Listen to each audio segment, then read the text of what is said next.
Listen Lanarkshire is a community radio station governed by the registered charity Getting Better Together Limited.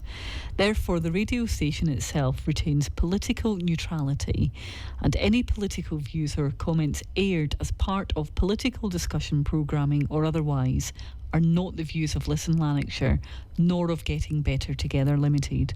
The station has a set of key commitments found on the Ofcom website, and we adhere to all necessary Ofcom rules. For more information or inquiries, please contact us at radio@shotshealthyliving.com.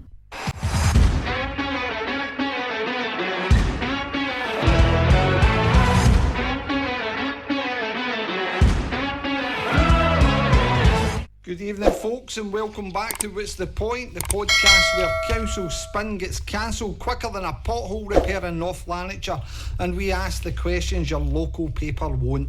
Now tonight, it's just me and the Belzy Hall bowler himself, Mr. Gerry Brennan. No special guests, no filter, just the two of us and a mic, which is more democratic than full council meetings these days. How are you, Gerry? I'm well, Greg. Not as well as I thought I was, because I might have printed the wrong notes. Well, anyway, we'll be talking independent candidates tonight, Gerry, not just the national kind but the local kind. What would happen if we backed a real independent candidate for Holyrood and local councils? Folk with no party leash, no scripted lines, and no fear of being demoted for having an opinion. And let's be honest, Gerry, imagine an independent council leader at the top of North Lanarkshire. Just picture it. Decisions made based on need, not deals. Transparency over tyranny, Gerry. A refreshing break for the current regime, or as I like to call it, the tin flute dictatorship. Because when one man controls the song sheet and the volume, the rest of us are just whistling in the wind. And then there's local press, Gerry. I want to talk about this tonight, where bad headlines go missing and councillor scandals get buried deeper than democracy in the chamber. So tonight, it's just the two of us, two voices asking, what if we took power away from the party machines and gave it back to the people? What if the next big change didn't come from another blue rosette, a red tie, or a yellow belt? What if it was basically a community-driven, independent campaign all about putting power back in the hands of local people? So, Gerry, that's our discussion points tonight. That's where I'm hoping to take it. You're listening to 107.7 FM. If you have a smart speaker, just say Listen Lanarkshire, play it now, it'll come on. And also, in addition to that, Gerry, because it is just me and you tonight, I think we're going to try something a wee bit different. I want to actually open this up to a TikTok live. Don't ask me how we'll do it, I have absolutely no idea, but we're going to be going Greg. live Fearless on TikTok tonight from 8 p.m. So if you've got anything grinding your gears in relation to North Lanarkshire, how it operates or how things happen, or is it a case that you just want to come on and use it as an opportunity for an impromptu councillor surgery? Do you want to talk to us about a housing issue? Do you want to talk about something else? We will be live on TikTok for 8 p.m. If you've missed any of the previous episodes of What's the Point, you can pick that up on YouTube. They're all available, Greg. All the major podcast channels, we are there. So why not go back and listen in and get a wee giggle to yourself? So let's get started, Gerry. We are where we are tonight. It is you and I. We have basically an empty, a gaff to ourselves. A gaff to ourselves. And this is pure showbiz. Because Gerry, I genuinely did print off the wrong notes. There you go. I've been sitting there all afternoon going through all the various interesting topics that we're going to discuss. Don't need any notes for the topics that I do want to discuss, because let's start, Gerry. We've had on here Ross Thompson, who was the sort of chief reporter for both the Wishaw Press and the Airdrie Advertiser. We did actually reach out to Janice Toner previously, who is the Airdrie Advertiser, and asked her to come on, but we've never had a response to that. Well, the last couple of weeks in particular, I think that a spotlight's been highlighted in relation to local press, Gerry, and the calibre of story being presented within the local press. Now, last week we had Willie Hogg, the week before that we had Tam Dean Byrne, and the week before that we had Tommy Sheridan, and one thing that everybody had in common was new ideas for politics and how to bring forward their agendas. A very different approach, of course, to bringing forward their agendas, because for all of those individuals mentioned, none of them can rely on mainstream media outlets to provide any kind of narrative about who they are, what they do, what they might do if they're ever elected. Well, they're solely reliant on their own social media and listening and watching over the last few weeks to the great Willie Hogg. What an education that has been. This is a guy who came, not saying he came out of nowhere, he was involved in local politics for quite a lot of years in a branch arrangement, mostly with the Labour Party, although he skirted around with different parties. But he's made TikTok his own. And even if the topics are not particularly political, guess whose big face is in that TikTok, and his character is in that TikTok. It's all about Willie Hogg. Well, tonight you'll be glad to hear I've took some inspiration for Willie, so I'm going to introduce a whiteboard later on, Gerry. We're going to get very visual when we go to explain the structures of council, etc. But I want to stay on the point of local press. Now, for us that live and reside in North Lanarkshire, we have two publications really that have a sort of circulation about the main towns, and within that you've got the Motherwell Times as well. So, see, there's a bigger issue, right? The publications, whether or not they're local or national, generally are owned by one organisation, right? And that organisation, for the most part, is Reach. Reach right? Media PLC. And my God, do they have Reach? Yeah. And when I looked at the stuff today, Wiki's got some excellent stuff on that. The verifiable stuff that's on Wiki on Reach is absolutely amazing, but it is terrifying, the reach that one company has over media outlets in print across the entirety of the UK. So it's broken down into Scotland, Wales, the regions of England. So nationally, the ones that we would recognise in the morning going to work or on a Sunday weekend, you've got the Express, you've got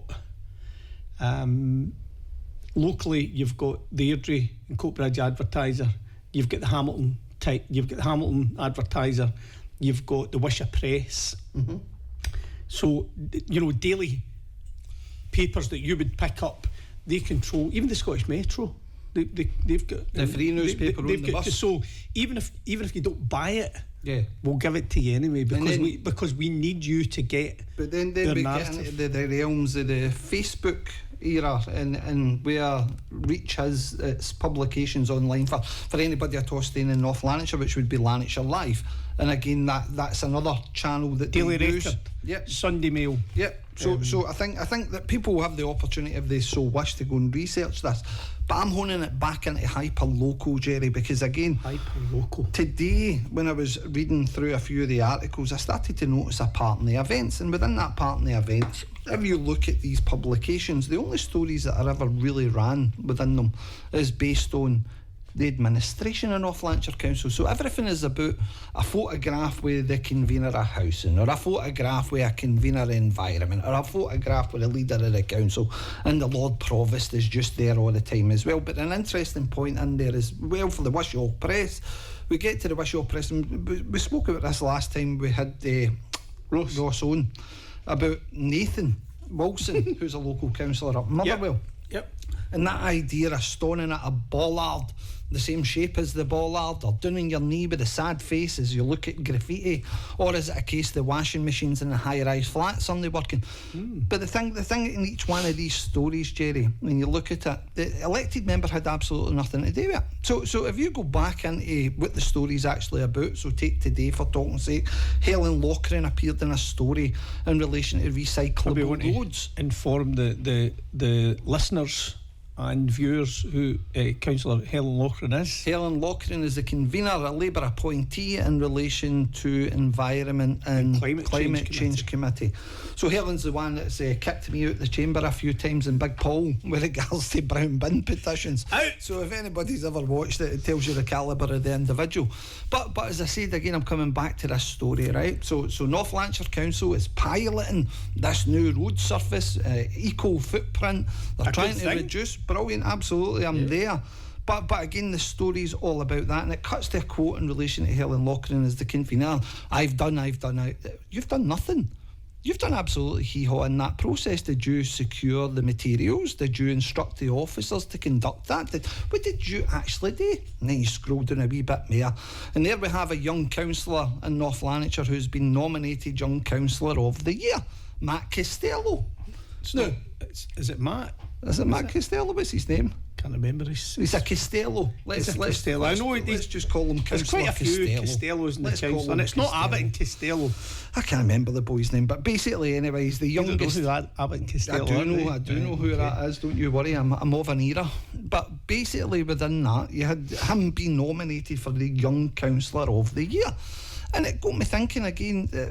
What has he done? What actually has he done? Because a convener, if you look at these stories, and anybody's free to do so, you can go back into these publications, go on their social media pages and trawl all the way through. What you'll see is a clear pattern. The only people that ever appear in there are part of that administration. Or, if it's no, it's the provost. Now, I'm all for the provost. I think that's a fairly legitimate position as the civic head to be out there meeting groups and getting these photo taken and being part of the storyline. I've got no issue in that. Yes. But when we start to look at the leader of the council's doing some sort of art venue and somebody's created this, that he's there. Or if you look here, he's there. But see, when it was an out-of-court settlement for £34 million and a potential Amy settlement, run. And he won't answer as much as a phone call or an email. So here's the issue. Are these publications, is it a symbiotic relationship that is needed? Because if you look through these publications, there is no mention of Gerry Brennan. Yes, I'll put my hands up because I'm kind of there at the moment. There is no mentions of Paul Damasio. There's no mentions of Claire Williams. There's no mentions of the Coyles even. There is no mention of Beveridge. There is no mention of any other councillor in that chamber unless they're part of the administration or unless you're part of the coalition. Yeah. Now, as part of the coalition, Bob Burgess does temporary duties for whenever Kenny can't make it. Oh, he's the deputy civil Lord Provost, civic head. But when you start to bone it down and look at the detail of the stories and what's being produced, now I'm all for the council putting out good news stories. Absolutely, I think that's important. I agree. But where's the independent journalism? Because if you look at the state of the chambers, you look at what's happening on a weekly basis, you look at the calibre of individuals that's presenting or chairing meetings. If you look at all these different things, where does the independent journalism exist that has to start looking at the administration because there's no scrutiny? So it goes back, I think when Ross Thompson came in to chat, we loosely had a discussion around the types of stories that Ross would run with. Yeah. And he said that, I don't know if he said it on air or if he said it when we were in having a coffee before or after, that people are interested in potholes. Yeah, absolutely. People are interested in brown bins, right? Now, all of that is important. So, that Nathan, for example, is splashed over the page of the Wishaw Press or whatever it is, or the online Daily Record, because North Lanarkshire Council have resurfaced a road. Nathan gets the credit for that resurfacing. It seems that it certainly appears that he's taking some kind of credit for just general operational works that the council have undertaken, whereas the nuts and bolts of the governance of the council goes largely unaddressed. So unless there's a kerfuffle about the announcement, for example, a couple of years ago that 39 community services were going to be closed, and a big stink was made up. Outrage for the SNP group. All of that. So that might generate a wee bit of a story, which it did.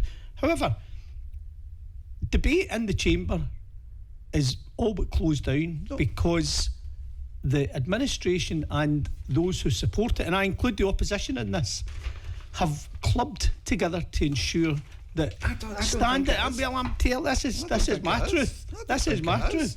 So they clubbed together to close down any meaningful debate on anything, using standing orders as the weapon. And nobody picks up on that. Nobody wants to report on that. Oh, I think it's mere simpler than that. I think it's a case that North Lanarkshire Council, we'd approved a contract over £1 million in relation to using a third party to do all the advertising for the council. Now that's up for review again this year. I think it is. That'll be up for review come full council in December. Right, so let's get into that. We've looked at their accounts, that company's accounts. We've tried to find out exactly where that expenditure goes. But North Lanarkshire Council traditionally would always pay advertisement in relation to both those publications. So if it's a case that a chunk of their income is coming from North Lanarkshire Council, and again I'm entering into another realm here, but if it's a case that the payments are being made, then surely North Lanarkshire Council has a bit of say in relation to what kind of stories are being published within the press. Or is it a case that for a council perspective, for the comms department, you're only releasing photos of the administration and stories of the administration because that's the message that you're deliberately trying to pump out to stop discourse? I think that's true. I mean, I think, as Ross again pointed out, the council has a statutory obligation to inform the public of planning issues or road closures or whatever it is. But what you will never see coming out is certainly from it seems to be the comms of the council is anything that would be portrayed as bad news. The reason I'm starting this conversation there, Gerry, and that idea of that symbiotic relationship, because it all comes back to, for me anyway, the tin pot dictator. That's basically what it comes down to, the tin whistle dictator, in my opinion. So if it's a case that he currently utilises the press for good news stories in relation to his administration, despite cutting school transport, despite getting rid of Kilbowie, despite U-turning on bin collections, despite raising a council tax, despite all these different things, right? He's responsible for all these things because it was ultimately him that made these decisions, right? Where we don't really get much in the way of that. Right now there's members within that chamber suspended, etc., and there's no follow-up press articles, there's nothing at all, right? And I don't really think that would be afforded to anybody else out with the administration. I think questions would be asked publicly. But we could go back in history and actually look at certain members that were targeted, etc., in relation to publications that exist within this authority. Now, the point I'm trying to make here is having Willie Hogg on last week, and again looking at Willie Hogg had to go out there and create his own outlets. He did. And had to start looking at how he promoted his message in terms of various social media apps such as TikTok in particular, and utilised that. Whereas that used to be a job of the local press. You used to have local journalists reporting on candidates who were making a big wave and various other things. And it seemed to be that within that South Ayrshire by-election, that was happening. You had local press really interested. But again, if it wasn't for the social media following, would Willie Hogg go to the same level of exposure in that? And I just kind of made the contrast today when I was reading these articles. Would we ever get that kind of exposure in North Lanarkshire and local publications if we had an independent candidate standing who really was put there by the people?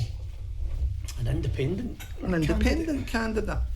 Now, here's the thought process in this. Now, I'm going to come on, once we come back about 8 o'clock, I think we should become visual. I've got a whiteboard here, as I say, Gerry. I think that's something that we need to really start to explain things, because this is about educating people. It looks very, very impressive. I can see it in the background. My arts and crafts knows no end.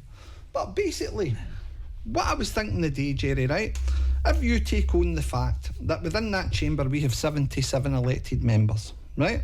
77 councillors that are elected each 5-year cycle, right? And that's the number for the council to function. Potentially, I think the next couple of years we're going to see a bigger council. That number will rise because our authority is getting bigger. And as that authority gets bigger, then that means more political parties will look to try and get their candidates standing for areas such as, let's take my own ward area, Moodiesburn or Glenboy, traditional areas that would normally vote Labour. But what the question's now becoming for me is mainstream political parties serving the electorate now at a local level? And that's the question again that we posed to Willie last week. I don't see it as functioning like that anymore. I see it as something different. It's becoming a bit perverse, if you ask me. It's no longer about local politics. It's more about party structure and whether or not you can whip the members. Do you know, I am without my notes, but I can recall quite a lot of the stuff that we were looking at and chatting through, even just this afternoon. So North Lanarkshire Council, the fourth biggest council in the country, elects 77 councillors on a 5-year basis. Only 2, Greg, only 2 were independent councillors. So only two councillors originally. Only 2, and those councillors, as I recall, Councillor McKendrick and Councillor Beveridge, who stood independently, and everyone else stood on a party ticket. Right. So now, contrast that with local authorities like South Ayrshire. Willie gave the example last week where there's around 26 elected members in that council, 12 of which are independent councillors. Or you look at councils like Western Isles or Shetland or Highland, where the predominance is actually independent councillors rather than, I don't want to say party hacks, right, but rather than a party driven council. And that can bring with it far more accountability. And do you know what it does? It works against the big parties don't like it because it works against their ability to bring forward and nurse inexperienced councillors through the process. And if they're good boys and girls, as we've spoken about before, as councillors, and they vote the right way as voting fodder, then they might get a wee nod as a convener, or they might get a wee nod as a candidate to stand on the list, or as a constituency MSP or MP. So big parties don't like independent councillors, generally speaking, because they upset the apple cart. And that's what I like about it. So you take the current flock of independent councillors that currently reside within North Lanarkshire at the moment. So we have 2, as you say, who were duly elected as standing as local independent candidates, who was Alan Beveridge and Robert McKendrick. Alan Beveridge is based up in Airdrie, former SNP member, and God knows what else other parties Alan was ever involved in, but he's very, very close to the Labour leader. And again, within the chamber context, we see this practically every week, that Alan will generally vote whatever way the Labour leadership votes. I would agree with that. And again, largely. And is that truly representing local people? Because ultimately, when that 10% council tax comes, you mentioned the active and creative communities aspect of that when we started shutting down under Jim's direction all the community facilities. Alan was right, I'm voting for that. And then all of a sudden tried to deny that happened, and then backtracked and various other things, and gave a public apology, I'm sure, at some point. But the point that I'm making here is if you look at the other independents, so when you're kicked out the party, or you're forced out the party, and again, you've got Angela Campbell sitting there, who was the former education She was convener, a senior and very well experienced. Now, Angela will highlight, because she's highlighted to a majority of elected members in there, she was bullied out the role. And if it's a case that you're bullied out the role, then ultimately that tells you the kind of administration that's in existence. So if it's a case that you have Angela, then we turn the dial. I'm counting all these. Now, what I was going to say, let's turn the dial, let's go to the SNP, because there was 2 prominent members of the SNP, Michael and Sophia Coyle, father and daughter, who were part of the original administration for the council until the Jordan Linden scandal broke.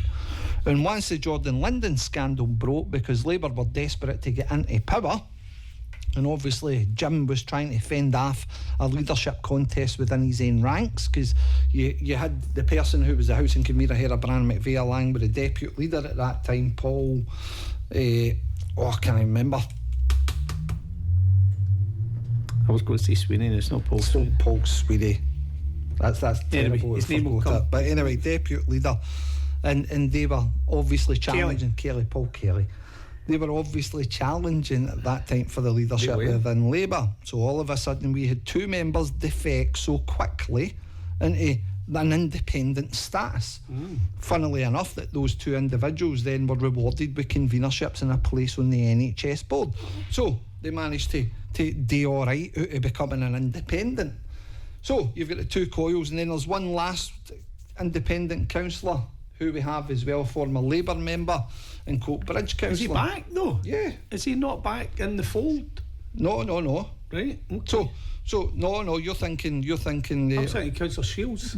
I'm talking about Bill Shields. Bill Shields no back. I thought you were talking about Duffy Lawson, because Duffy Lawson's an independent. He's an independent now, and we await with bated breath. And what the outcome of his investigation is, because again, what nature of investigation is that? But as I said again, that goes back to that newspaper story as well. If you look at where these publications, when it was Finance Time, Andrew Duffy Lawson was in the front page, finance spokesperson, etc. And then Labour suspend him, and he's now faded into obscurity. He has to resign for the Labour group and become an independent. And there's no update in relation to what that story is now. As I said again, innocent until proven guilty. I'm absolutely 100% for that. But it's interesting and curious. July, Greg. So August, September, October. We're into November now, we're nearly into the 4th month. But this isn't the first time that he'd potentially ended up in a newspaper article. Again, if you remember back to the start of term as well, there was allegations, there was a rumour about a honey trap article that appeared in the press as well. So there's all these kind of things. If you take on board that you've got, say, 1, 2, 3, 4, 5, 6, 7 potential independent councillors, if the argument's there for about 15 councillors, you could seriously upset the arithmetic of the chamber, because ultimately what it means is the mainstream political parties don't have an overarching control. There is no one party in total dominance, in which the current situation is right now. We've spoke about this many times before, Gerry, that if you have Labour paying the opposition, but ultimately it looks like they're paying their conveners, they're paying anybody at all that's credible, the status quo never changes. I have a wee question for you, right? And this is where you know that the game's skewed. When was the last time you saw a member of the administration or a member of the coalition, the Labour-Tory coalition, complain about fly tipping, or about the condition of the roads? Never. Or about a negative aspect of education, or about the condition of a local play park? Never see that. But you're getting to a stage now, if anybody tunes into any council committees, God help you, I don't envy you, but if you're tuning into a council committee, you've got the former SNP business manager sitting there, very good report. It was a brilliant report. Councillor Barclay online. Thanks, Chair. Thanks, Claire. It's a good report. A question. Thanks for this paper, Morag. I think it's one of the most important papers that has came forward. Not to say that the others aren't. Going from offline to online, Councillor Barclay. Thanks, Convener. Thanks, Morag. A really excellent report. Councillor Barclay online. Thanks, Convener. Thanks, Claire, for a good report here. Councillor Barclay online. Thanks, Convener. Thanks, Morag. A really good report. Thanks. I'm not taking it personally, but I've been in and Paul and Richard were taking before me. I was starting to take it personally, but I won't. Thanks for the report. I've got a couple of thanks again, Morag. You're another really excellent report. Thanks, convener. Again, another good report. And Councillor Burgess. Thanks, convener. Yeah, just a great report. Thank you, Chair. A really good report, Morag, thank you. And I look forward to future reports. Yeah, a really good report. There's just, again, a really good report. Thanks very much, and it's a good report because it shows that one... Morning. A lot of what I was going to ask is just been covered because Claire's really good at that. To the bat for right. And you're going, you're there for a potential scrutiny perspective. You should be looking at that convener and whether or no they're actually doing their job, and if they're not doing their job, asking the questions, why are you not doing your job? Because ultimately the whole process rests on them. They're getting paid the money. I know. So the money's one aspect of it. The second aspect is more is, I don't say more hilarious, right? But it's mostly because they see themselves in their own mind as the administration in waiting. Surely not. They do. Surely So they absolutely do. So Surely they speak almost as if they are the administration. Gerry, I still speak to folk in that SNP group, right? Yeah, I know. And the folk that I speak to within that SNP group, they were telling me that the group meetings get changed till like 10 o'clock on a Monday and things like this. It was bizarre things that the leadership had dreamt up or certain periods, and some of the decisions are laughable to a certain degree.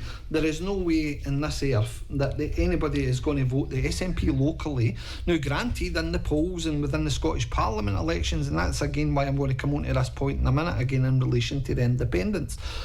But if you betray the trust of the people, you can only form an administration for 8 weeks, and it transpires that there was numerous complaints and various other things in relation to the leader who they elected because I can very clearly state, because I was in the opposite camp trying to get Willie Goldie elected and we only get bet by 1 vote. So that was all. Was this in the previous? This was the 2017 cohort. Right, so, and the reason we got bought is because one councillor didn't understand the fact that if you're the spokesperson for a committee, you don't get paid for it. So they were kind of waiting in the wings, thinking that they're going to stand again and get that convenership when it comes up the following year, when it was the council elections. And that was basically that. So it was 1 vote that swayed it, and ultimately it could have been right now the SNP would be sitting as the administration in North Lanarkshire. Now, well, the folly of such votes. Well, this is the bit that I take my hat off to Jim, because Jim was obviously putting down his group at that point for no challenging and taking it, and no, as I said, you and I have a theory that potentially there is some involvement there. I'm not going into my tinfoil hat cupboard. I think the tin flute dictator, or whatever you want to call him, I think he played a blinder. He did play a blinder. He played a blinder. He knew exactly what was coming down the line. But he knew, more importantly, leader. he knew what to offer the Coyles. He knew what to offer Sandy and the Tories. He knew what to offer individuals. But Paul Kelly, no longer deputy leader, he brings in a loyalist who's rorty. And again, Kenny Duffy promoted right into the position of Lord Provost. Jean Jones sacked for that position. Michael McPake, under his last council term, was the deputy housing convener. He wasn't getting anywhere near a convenership. And then because of all that stramash, then all of a sudden Michael McPake finds himself as the housing convener. Now again, I come back to it, Gerry, and I come back to the fact that if we had, because the biggest thing that I hear all the time in relation to my constituents, how can you not just work together? And that's a legitimate question. It really, really is a legitimate question. But the issue that you've got in North Lanarkshire is there is no opportunity to work together. Because it is a pantomime. If you take an officer member working group, for talking sake, which you were part of, which really should be all about collegiate working, Gerry, and it should all be about everybody working together to try and introduce safe walking routes in the authority.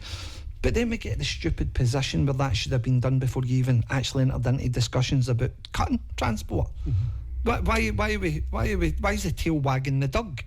Well, mostly just to save face and to pretend that you're actually doing something about it. I mean, for for any opposition group to, claim that was some kind of meteoric success, that they managed to come up with an acceptable walking route document and have it in place for, I think, the beginning of next year, as successful as this, pretty pathetic. But again, the local publications published it as this great success. No proper scrutiny in relation to what methods, what areas are still out with that safe walking route categorisation. Do you know the sad thing about that whole thing was that families actually bought into this as being part of a process. Yeah. They thought that it was political capital. That the acceptable walking route was going to be the beginning of a campaign that would go towards the resumption of school transportation.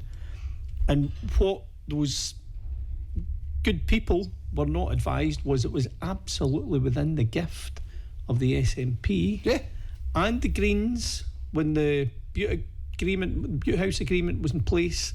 They could have changed the walking routes, the statutory limits for the walking routes immediately. And forced the council into the position. The councils into the position, and they didn't do it because they didn't want to do it. Well, no SNP member ever came out with that concept or idea. And again, people really have to ask the question. I'm quite happy to share that information right now and to continue to do it. The SNP could tomorrow make an announcement that the statutory walking limits a mile. And councils would have to go and find that money. Right, so let's come back to provide the transport. Right.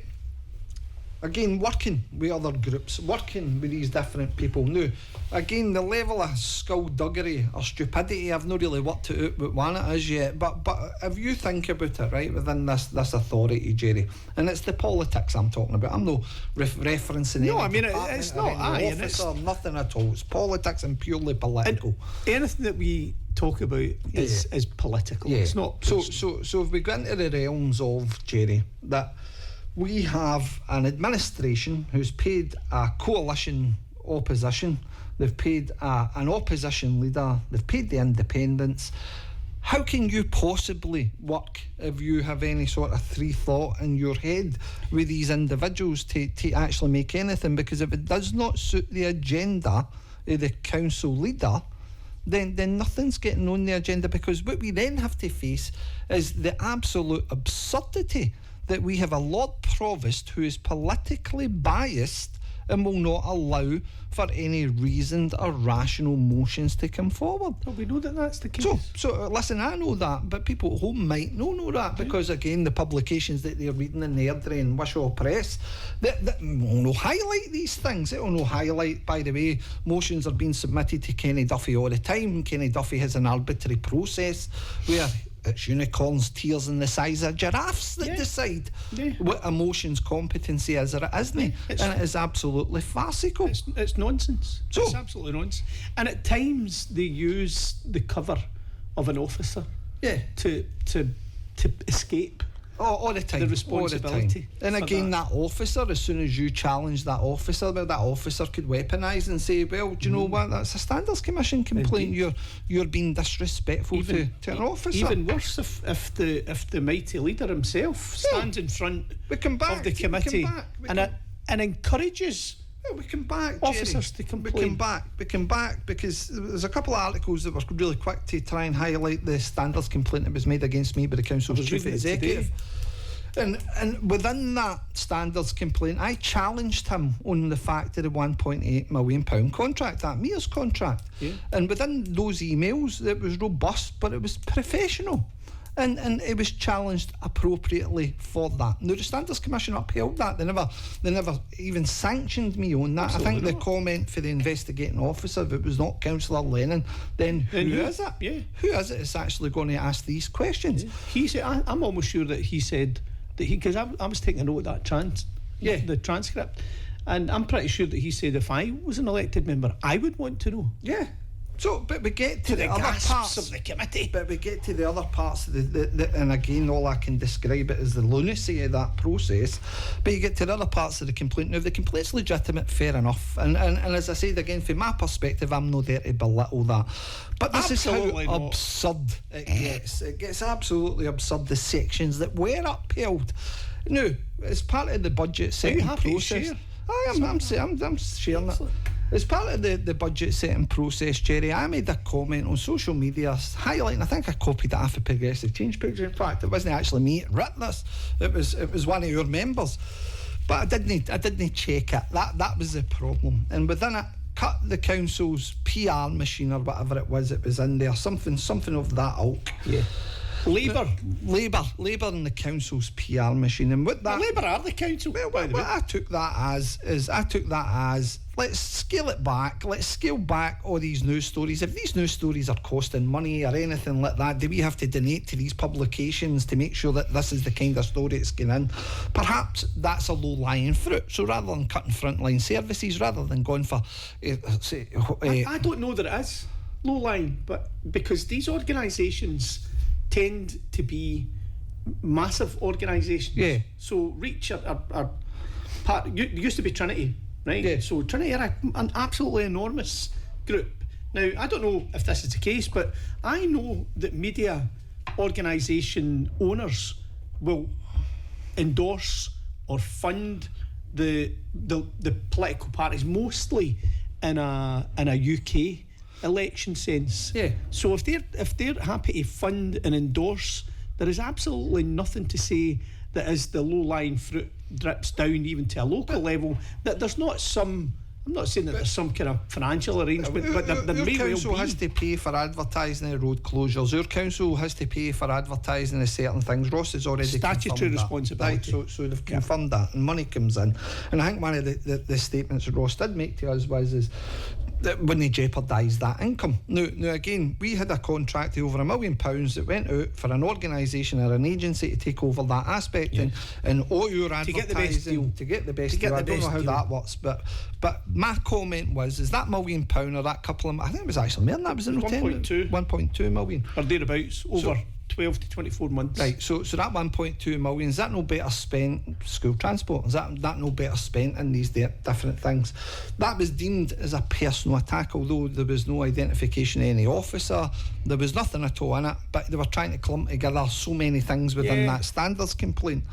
So that was the thing that landed, and it landed because it was still disrespectful to a council department. Now, the bit that I'm basically trying to make in this, and the point that I'm trying to make in this, is if that's what we operate politically like in North Lanarkshire, then no wonder you can't get any partnership working, collegiate working.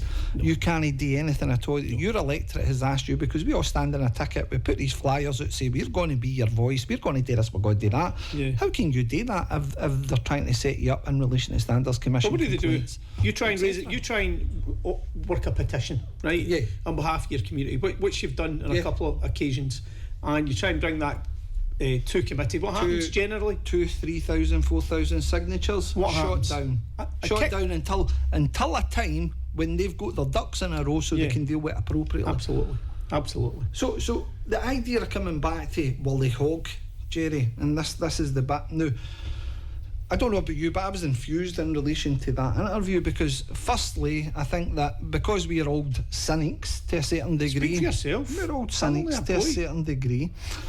That listen to Willie Hogg tell the first thing that he's been put into the council chamber for was to be threatened by the Standards Commission. Be afraid of the Standards Commission. But this is the thing about the Standards Commission, the codes of conduct and all of that does not faze independent councillors as much as it phases a party. But it's by design by the parties, Gerry, because the parties need it. You have to have a government approve it. There'll be a working group at a government level who's overseen that, made up of MSPs. Absolutely. And all the parties, because if one party didn't agree with that, they've been pulled. So again, it's that idea of the political party control at a local level. They all sign up to it. And the thing about, I remember when I was in the SNP putting out a satirical post, right?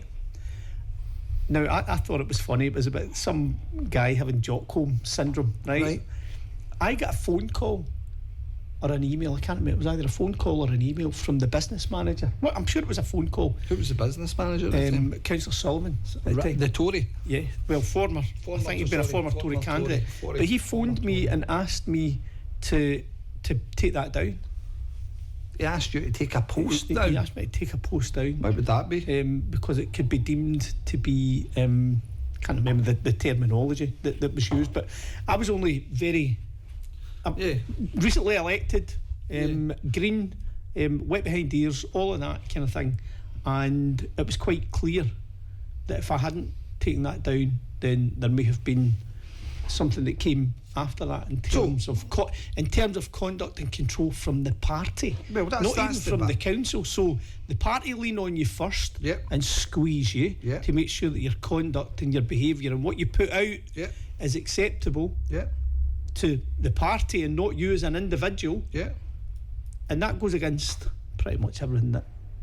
So where does an elected official then have, let's say, the balls basically to try and represent the local area? Because if you're being squeezed by the party, you're squeezed by council officers, you're threatened by everybody in relation to standing up for your local area.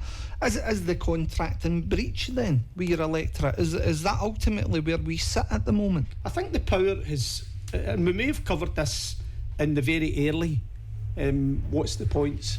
It's the pendulum. Right? So the pendulum of power has gone from a point in the grim and distant days where councillors called every shot, and councillors could go into the council offices and put councillors under a lot of pressure and tell them that they wanted this done, they want that house to go to this lassie here, they want that job to go to this contractor, and all of that was absolutely wrong, against all the policy and procedures, against good governance, and that stopped, right? But so what happened was, in order to take some of the power away from elected members who would be, throwing their weight around, you try and rebalance that pendulum, right? To get it to there where you've got a happy balance between officers and councillors. But what's actually happened is councillors have ceded too much power, in my opinion, to the officer class, and the officers have way too much power over elected members. And this governance review that so you silenced at committee when the paper went through, that's going to be really interesting to see what comes of that, because that's going to look at all the governance structures, here's the thing, including the scheme of delegation of powers to officers. It sounds like we're whinging. We're no whinging. This is ultimately the system. This is the system that just so happens we were elected into. And I'll be honest, as somebody that does try to do his best for his constituents and try to stand up and represent them, especially regardless to my own detriment, the point being is it's becoming more difficult because of who you're electing. And that's the issue. If you continue to elect mainstream political parties, we are going to continue to be in this cycle. Many of you out there would have remembered a few years ago, you had other elected members make claims of McMafias and all these different things. I'm no there. That's no where I'm at. I honestly see this as politics, and it is protecting your own and trying to obviously make way in relation to power. But here's the bit for me, Gerry, right? Let's go on a wee thought experiment here, right? Let's try this. And normally I would have a wee soundtrack to put all the back of this, but I'm not even going to attempt it now, right? But we can work that up. Let's have a thought. Let's have a thought experiment, right? Let's see in North Lanarkshire as it stands right now, right? Am I going to have to concentrate? No, you're going to have a think about this, because it's profound thinking, Gerry, right? If, for talking's sake, now looking at that list of independents, right? Who would you trust on that list? Because there's not really many I trust on that list, but there is one name that jumps right out at me, right? Immediately, right? Would be Robbie McKendrick. That's where I'm at. Absolutely. I'm not saying anything about anybody else, right? I'm not saying anything. Guy is a completely straight down the line, yes. Completely honest guy. There's no airs or graces about him. No. A spade's a spade. Now, within this thought experiment, Gerry, what I want to do is take a look at the current political system within North Lanarkshire. So we have potentially, we have the press reporting only in positive aspects of the administration controlling tightly any opposition voices in relation to their governance and control, but also how effective they are as a leadership team within the council. This is people's council tax money. This is what we are talking about. Use pay for this. You're going to pay more next year. You're going to pay more, 10%, Yeah. a minimum of 10% more come next year. So the point that I'm making here is people are making that demand. They want to see collegiate working all the way through the school transport stuff. It was said to me about 1,000,000 times, how can you all just work together? How can you no try and actually make something happen? And normally, as I said, I would agree. I would have said Labour and the SNP were working together. Well, Labour and the SNP were clearly working together to control the narrative. But the point that I would make here is, if we had no political parties at the top, so let's remove all political parties. Jim Logue's no longer the leader. Louise Roty's no the deputy. She would still be the deputy leader of the party, but Kenny Duffy's no longer the provost. So you've took away that iron grip control right away. The Tories are no longer a coalition partner, and the SNP's no a paid opposition. Right? Let's hypothetically say you put Robbie McKendrick in as the leader of the council, an independent, straight talker, nae mincing, nae nothing. No party affiliation or allegiance. No superiors to satisfy him other than the people who elect him. So every one of these elected members in that chamber, including the Coyles, including Beveridge, including us, including Jim Carragher, all the rest of them, Stubbs and co, everybody, and you put your faith in Robert to make the right decisions. You put your faith in him. Robert, you appoint the conveners, you appoint the provosts, you appoint it all, because ultimately what you then have is absolutely no party control. Yeah. You have a fairer system. Elected members will have the ability to represent the local areas. You would have more discourse, you would have more debate, you would have all the things that are required for a functioning democratic civic centre. And we know it can be done. Well, of course it gets done in South Ayrshire. It happens in South Ayrshire. It happens in Highland. It happens in Shetland. Yes. It happens in Western Isles. So there is absolutely no justification for that not happening. But here's the bit for me. I'll go one even further than that, Greg. I think the people of North Lanarkshire would be full square behind that. No, don't get me wrong, still a thought experiment, Jerry. Yeah. We're no making this as a proposal, and I'm sure next time we're in the chamber, Jim Logue, those tinfoil hat wearing conspiracy theorists, I can't wait for it. I really can't. I'll just play my wee tin flute, Jerry. I'll play my tin flute for him. You won't get the opportunity because somebody will lean over and say, I'll mute my mic. So here's the bit, right? Here's the bit in this. You take Robert McKendrick's the leader. Your budget setting process and priorities all of a sudden become different, because now you're no longer doing the bidding of what's being requested by officers. You now have elected members making the decisions. So your budget setting process completely changes as well, because there'll be more of a focus on local services at a local level. And I'm not saying that doesn't currently happen, but under the current framework, a menu, a plethora of cuts is what's presented. Savings, but we don't options. We don't really get the option to go in and look at different things that are no part of that savings. No. Again, I just see that as being an opportunity to try and bring things and more investment back at a local level, and it would prioritise the budget. I agree. I've actually complained this year about what I see as there's no meaningful role for councillors to play in the way that the budget is made up. I honestly don't know why we continue to take part in that. Because your budget's never getting passed. SNP's budget's never getting. There's not even a good idea of getting taken out of them. Even the updates. I mean, we went to an update. I want to say it was in September. Now, it's the date for that normally coincides for some bizarre reason with the date of a full council. Yeah. So on the date of a full council, you get your budget briefing an hour before it, right? So all the while you're focusing on what should be going on at full council, which only happens 4 or 5 times a year. There's no motions anymore, is there? So you've got time. So the budget briefing takes place. You don't get to see that budget briefing before you sit down in that chamber. Mm-hmm. So new information is coming to you on that day, at that point in time, and you've got to somehow work through all the permutations about what this new information might mean to what you thought was going to happen. And then when you ask for, at the next meeting, can we get that information in advance of it? You get nothing. Right, Absolutely nothing. So the current system, the way it works is the people in North Lanarkshire are asked to vote a political party. The embarrassment of the SNP the last time round, that 8-week administration before their leader was reported for all sorts of alleged heinous crimes. The point within that 8-week window, right, and this is where the perpetual cycle continues. So whoever it is that brings home the highest score count in relation to elected members out of those 77, whoever it is that brings home the highest amount to form the administration, they'll choose their leader. Why is that not going out to a public vote? Why are we not allowing the public to vote who that leader's going to be? So once the election's done, have a public vote in relation to the leadership of the council. Because I think that would be an interesting concept. As I said, still a thought experiment. I'm not there. I'm not there.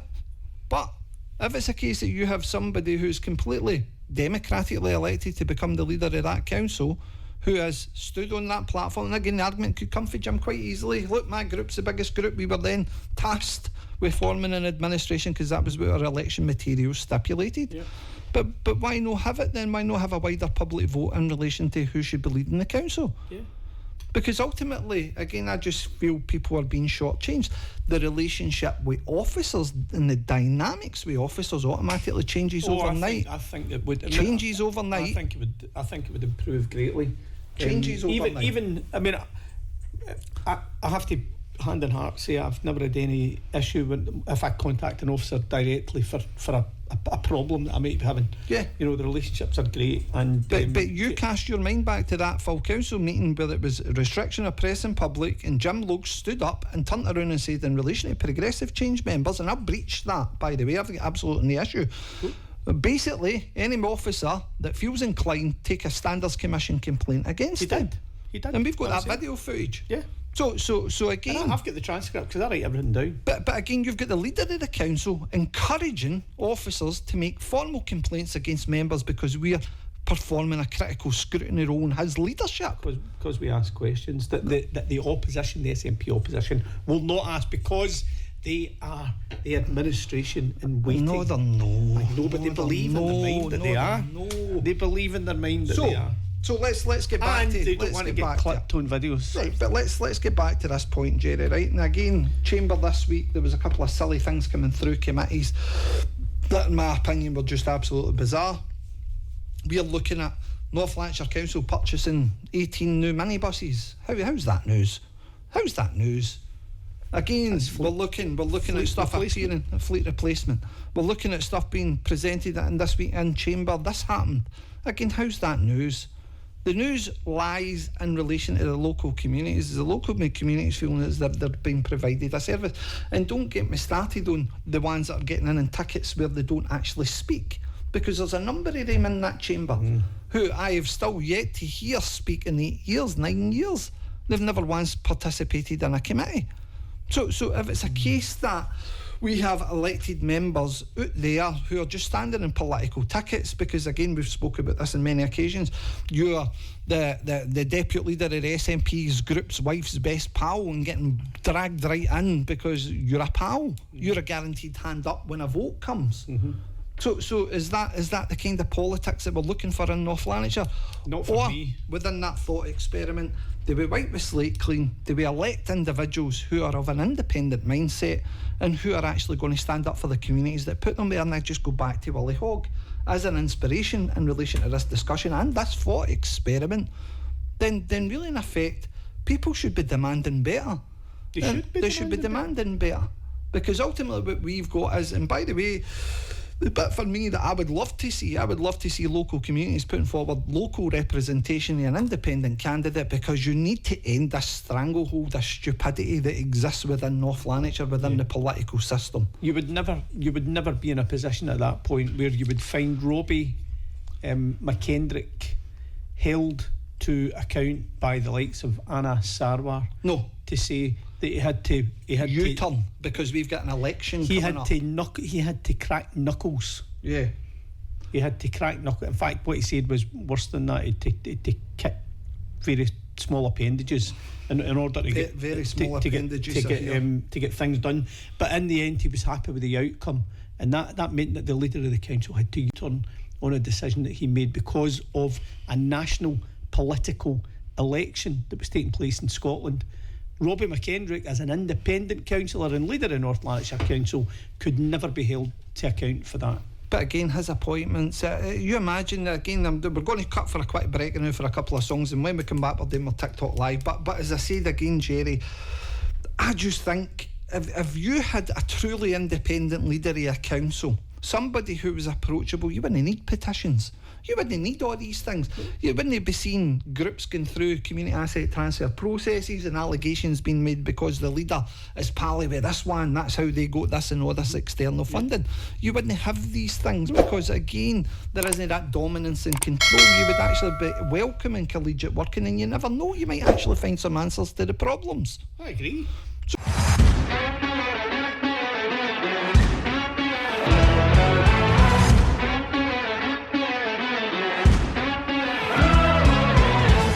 Hello and welcome back to What's the Point. So we will now be going live on TikTok. I'm going to try and see if we can do it. Let me see. But what I want to talk about is, Gerry, I want to do as I said, Wally Hogg has been an absolute inspiration. An absolute inspiration. And basically, with Wally Hogg being here, what we had was Wally had a blackboard. Wally went about the area and highlighting the fact that all these different issues exist within South Ayrshire. He wanted to talk about them, and so if it's a case that he's talking about local issues, local matters, then really in effect, what better visual representation could you have? So the point being for us as Gerry is, I'm going to try and get that there so that we can try and set this up. We're now live on TikTok, so this is pure showbiz. By the way, we've never done this before, Gerry, so we're looking pretty good. So if it's a case that you want to get anything off your chest, you want to have a conversation with Gerry or I, as I said, TikTok might be the place that you're on tonight and you can come on and do it. But let's start for the top, Gerry. So the council structure at the top, what we have is Jim Logue is the leader of the council, El Presidente. Indeed. And underneath that, what we also have is a provost, Lord Provost, who's the civic head of the council, who sits directly underneath Jim. Then a business manager for the Labour group, and a deputy leader for the Labour group. But then we move right on to what his coalition looks like, Gerry. So within that coalition, what we have is Sandy Watson is the leader of the Conservative group. Yep. He's in a paid position because he heads up adult audit and scrutiny. That's what he heads up, right? So under this yellow banner, we have Sandy Watson. We have Bob Burgess, who takes under the deputy provost role. Yep. And then we have two independents that all of a sudden miraculously wormed their way. When the scandal broke about Jordan Linden. When that scandal broke about Jordan Linden, where we had was Michael and Sophia Coyle transition straight away into independent positions for the SNP group, pulling the rug for underneath the SNP and making the arithmetic and the numerical balance in favour of Labour supported by the Tories. So Michael and Sophia, Michael picked up a position on the NHS board, Sophia picked up a convenership. Then we get to the leader of the opposition, the main opposition and all of this, the SNP. It's surprising leader. To see the leader of the opposition. What, on this list? On that list. Yeah, it's absolutely crazy. Insane. But we take Tracy Carragher, for talking sake, gets an additional £10,000 off of the leader of the council just for being the leader of the opposition. Wow. So that's what we have. We have this entire list. We have 1, 2, 3, 4, 5 people independently being paid by the leader of this council. And that, again, on top of the provost, the business manager, and the deputy leader. We didn't even go to the convenership yet. So, and by the way, I left Alan Beveridge in there because we don't know if Alan Beveridge receives payment as an independent in this. We don't know what his relationship is. As I said, when we were discussing it tonight on the radio, Alan Beveridge definitely supports the administration 99% of the time because it favours Alan Beveridge. So, there we go. Gerry, I'm not even going to put that out there. What do you think that total additional cost is? I would say it's in the maybe between £100,000 and £200,000. We are roughly, just on those individuals that have been named, Sandy Watson, Bob Burgess, Michael Coyle, Sophia Coyle, Tracy Carragher and potentially Alan Beveridge, £90,000 per year on top of their salaries. On top of the salary. And their salary's 26,000 each, so again 156,000 sitting there, plus an additional 90,000. You're talking about £250,000? £250,000 just to buy that support. And that keeps you in that position as the leader. Right, now we go on to the provost, the business manager and the deputy, because you need consiglieres, Jerry. You need il mafiosa. I don't want to say it's like the Corleones. Let's use it as an example because it's a great movie and that's we'll get the music and reference, right? So let's say Jim is the head of the Cosa Nostra, right? And as head of the Cosa Nostra, he needs a consigliere, and that consigliere will be the Lord Provost, Jerry. Indeed. And within that Lord Provost position, he'll be on about £40,000, right? Yep. So he's well up there. He's up in the high stakes. The leader of the council takes him about roughly 66,000 and up. But again, let's not get into too much detail in relation to the salaries at this precise moment in time. Tom Fisher is their business manager. Tom Fisher will get an enhanced payment for being the business manager of the Labour group as well. And then you have the deputy leader who will just be shy. I think it's 75% of what his salary is. So if that's 66,000, that will be about 40,000 as well. Provost the same, 77% his position is. So there we go. There's the top echelons. Our mafia family, Jerry. Now, that's it right there. Then we get to 1, 2, 3, 4, 5, 6, 7, 8 key committees. Plus also these are classified as committees as well. Regulatory, licensing, planning and local. So we'll take licensing out because Sophia Coyle has licensing. Right. So we have an additional 1, 2, 3. So that's 4, 8, 9, 10, 11. Just for the good viewers at home, these are called quasi-judicial committees. Yes. So they're not political. They're not allowed to be political. And when members attend there, you must vote as an individual. So, if it's a case that you have 8 committees with paid convenerships, who are you going to get in there, Jerry, to make sure you're keeping them happy? Who would you get in there? Now remember, your opposition's taken care of because this is all silenced. In that area, I would imagine that you would have your own. You would have your own people, your pals. Your pals are there to make sure that there's no carry on. Right? So these appointments, we've got the Young Councillor of the Year. So in here, it's Nicky Shevlin's at planning. Who is the deputy leader's best pal, right? And local review is sometimes Kevin, but Kevin's had a... sometimes he's there and sometimes he's not. He's had some personal But basically, issues. Anybody at all who was Paul Kelly, Hera Brannan McVeigh, anybody at all, Isha Khan, anybody that was remotely involved in that leadership coup when Jim had lost the administration, none of them are in a position of power within their area. Bombed out. They're all bombed out. So you're only going to take loyal diehards. And they loyal diehards will do what, Jerry? Whatever Don Corleone. Presidente. Whatever Don Corleone needs. Whatever he needs. So really, in effect, if we take on board that every single one of these councillors is a flat rate, base rate salary of £26,000 plus an additional 10, 12, 13,000 all the way right along there and down there, and then we get to up here 75% of what his salary is, and then we get on here 90,000 to 156,000. There is a considerable amount of cash being spent each year for him to hold on to power to make sure that we are not collegiately working. Because if we are collegiately working, then that's everything all done for him. He doesn't oversee a council that's actually trying to make positive solutions to problems. He doesn't have a council that can collegiately work with each other. Now the argument might come, we pay her opposition money, so that's our partners, and we pay him coalition money, so the opposition has an opportunity to feed back, and that's collegiate working, and that could be the criticism. But the reality is, what one of them are challenging him on these terrible decisions? Well, at the committees that I attend, none of them. Not in the big decisions that are made. There's occasionally a whimper. Yeah. You occasionally get the odd whimper, but that's generally when the decision's already been made, Greg. So for example, like school transport, you get a whimper.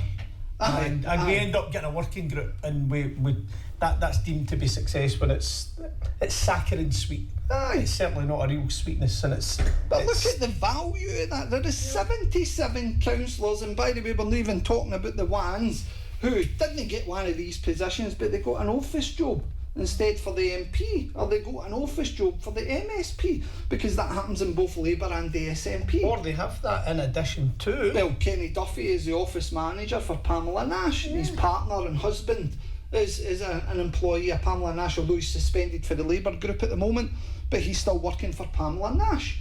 And then you start to look at these individuals who are already currently conveners. Well, the young councillor of the year, who'd done a fantastic job in getting a nomination for that, he's Kenny Stevenson's office manager or employee. So not only is he getting £40,000 sitting as a convener, £30,000 sitting as a convener, you're then picking up an additional salary for being an office worker. It's like a wee gravy. Is that a gravy train, Jerry? Right, this is what I want to do now, Jerry. I want to scrap that. Right, let's take this row of the Cosa Nostra away. Let's take that away. Let's take this away. Let's take all that away. And if we become visual again, let's be visual. Let's go back to that thought experiment. Right? Let's say independent. Let's put them in. Struggling there. Right, independent, sitting at the top. He's the leader. He appoints his Lord Provost. Who could that be? Anybody. Doesn't matter. Does not matter. Probably the most able. By the way, it could be Kenny Duffy. It could be Kenny Duffy, but Kenny Duffy has no political allegiance in that position any longer, because the independent, he's not serving an independent. Absolutely. So, then all of a sudden we have a deputy provost. And that deputy provost, completely and utterly independent, could be Bob Burgess again. Yeah. Bob Burgess might be the one person that Robert decides, by the way, that's the person who can take up that role. But then we get to the appointment of these, and then all of a sudden you've no longer got this Labour control sitting within these appointments. Then you're looking at potentially the skill set of your entire council group. The entire 77 and you're looking at somebody that's potentially got a background in housing. I'm not just saying that because I'm a corporate institute. But you could have someone who's a chartered accountant. You could have someone with a background in environmental issues. You could have someone who's been an ex-teacher or who's got experience in education. Plenty of ex-teachers in North Lanarkshire. And you bring all of that operational, potentially management experience into that area of specialism where you can meaningfully sit down and challenge officers at the conveners meeting. But let's see all of this, Jerry, all of this is costing roughly about £500,000 per year. Councillor salary, 26,000, that's safe, that's secure. Now, I was going to say you can play for the convenership, but let's say it's about £500,000 per year, right? Are you, as a taxpayer in North Lanarkshire, currently getting value for your £500,000? That's the question. The question is under the current political system with the political groupings, is this fit for purpose? Because is that what you voted for? Now, if it's a case like us, we're looking at this going, well, there's no value for money in that. You're not getting any value for money. You're getting stupid decisions being made on stupid things all the time. You get decisions that are made to serve a political structure. A political master, that's who you're getting it for. But it's not necessarily there to serve the needs of the people. No. It's to serve the party and the party's machinery. So, within you at home, how do you currently find that North Lanarkshire Council's political groupings is serving you and your family? Are you happy with the cut to school transport cuts? Do you honestly, that's a legitimate debate. By the way, there might be people out there that think Jim does a great job, and that's absolutely admirable. If Jim's doing a great job, tell us what he's doing great. But really, what's in North Lanarkshire? Now, for you and I, we would turn around and say the only department within North Lanarkshire that's working, and this isn't a criticism on any other department, but we're great at housing. Housing's a really good... We have a really good housing service. We have an excellent homeless service. So if these things are operating well, is that him that did that? or is that down to the officers? I think that's down to the officers. I would agree And it's down to leadership, the officers. the leadership with that. I think the chief officer of that is a superb officer. So value for money is £500,000 a year for people taking credit for the work of officers. Yep. Is that ultimately what we want? Or would you rather your elected members collegiately working and try to come up with solutions that are going to benefit you, your family, and every single person that resides within North Lanarkshire? Now, the other point for me here is the question that I would then pose to you, Gerry. Under that structure, how many members will get kicked out of committees? None. Do you believe none? I genuinely believe that none. I honestly believe that standing orders would reflect the needs of those 77 members who are in there. Well, so we would go back to a position where we could debate on the day, we could raise issues from the floor, we would not be afraid of what's raised from the floor, because see that guy there, he's got nothing to hide. Nothing to lose. Nothing to lose. He's really there as leader and head of this group here to ensure that debate is wide, is open and encouraged, and not closed down as it's been over the last 18 months in particular. But we don't have as the political positioning in that either. So really in effect what it's going to come down to is a fundamental belief. If you disagree strongly with an issue, then really in effect you go in there and you argue your case. Argue the case. But for that position, then it's not about political posturing for who's taking the administration. It doesn't become that anymore. No. Because you've just eradicated that. Yeah. That's no longer an issue. Political parties only vying for control of leadership. Yep. Because it's no their agenda that's been set. What you're doing there, effectively, is taking the party politics, take it and remove out of local government, and you're looking at accountability, and the only individuals that you will answer to will be your electorate.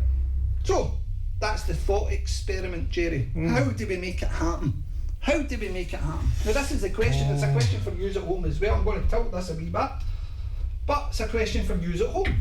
How would you like to see that happen? Are we bonkers? Are we making any sense in relation to this? Or is it a case we're a million miles off? Maybe it's a case that the electorate is quite happy with the political status quo. I think the electorate largely, I'm not in that picture, but that's fine. The electorate are largely oblivious to it, Greg. Right. They don't understand the complexity of local government. Right. Most people don't, and that's no criticism of the electorate, but they're bombarded day and daily with national politicians, either at Holyrood or at Westminster, and they don't fundamentally know how their local authority works. And it's the most important aspect of all government. So a question for you good folks at home that I would ask is, do you want to hear within that debating chamber arguments about independence, knowing fine well that a local councillor cannot influence, nor support, nor do anything at all in relation to that argument? No. Or would you rather see that model, your local councillor standing up for your local area without fear or favour, and without feeling as if they're about to be attacked? I'm going to be honest, Greg, right? I think I remember at one point that individual who's been put forward for Young Politician of the Year, making reference to boats, to ferries in the Parliament, knowing in the chamber at North Lanarkshire Council, Scottish Government, demonstrating exactly that we're not dealing with local issues at all. You're dealing with the party politics of the Labour Party and the SNP. Yeah, that's it. So it becomes national politics at the expense for local government. But again, I just come back to it, Gerry. But for me, as I said, there has been an absolute staleness in relation to North Lanarkshire politics, and the only people that appear in the press, the only people that have any news story, and again, this isn't about us trying to promote anything at all. We've got this podcast, that's our outlet. That's it. We're quite happy with that. It's about other members in that chamber. Now, tell me that Angela Campbell isn't a good councillor. Tell me right now, by the way, potentially Michael Coyle, isn't he a good councillor? What is it they actually do in the local ward areas? What difference are they making? So you won't always hear that. You won't always hear about the good works that take Angela and Michael just because you've mentioned them, but you won't always hear what they've done to help the electorate.